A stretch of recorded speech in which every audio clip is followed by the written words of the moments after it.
purpose, of course, should be, one, to do as much as we can to build a regulatory regime which will reduce the potential for another event, the type of which we had in the end of 2008, where we had a massive breakdown in the system, the financial system. And we shouldn't put in place a regulatory regime that overly reacts and, as a result, significantly dampens our capacity to have the most vibrant capital and credit markets in the world, while still having a safe capital and credit, safe and sound capital and credit markets.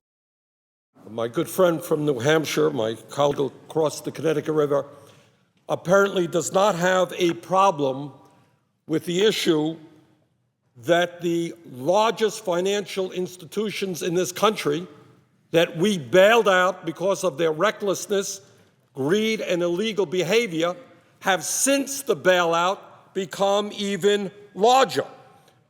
3 out of the 4 major financial institutions, all of whom were bailed out, have become larger.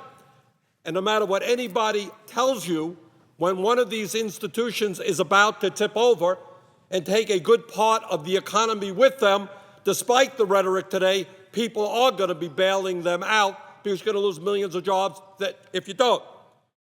Senator Sanders offered an amendment which said that the government, and the government would, I assume, be 4 or 5 people down at Treasury or 3 or 4 people down at, I don't know where they'd be, some new office that's created somewhere, has the right to break up large corporations.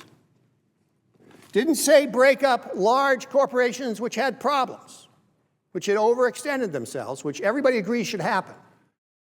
The reality is that we have a situation now where the top 6 banks in this country, despite what the senator from New Hampshire has suggested, now have total assets in excess of 63% of GDP.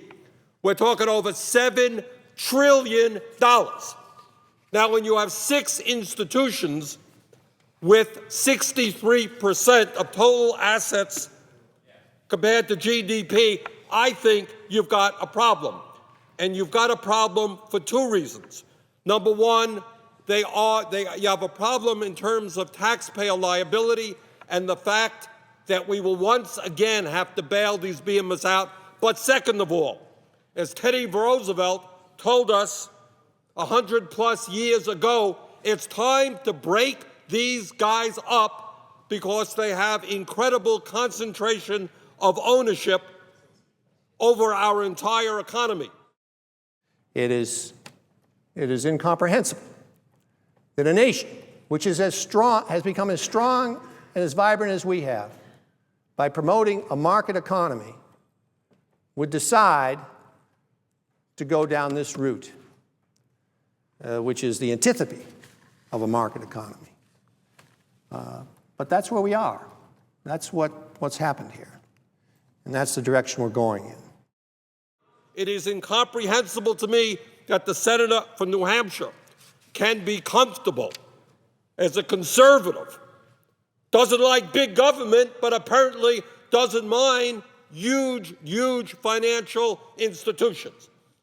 So I think that anyone who is not worried about the concentration of ownership within our financial institutions is missing an enormously important point, not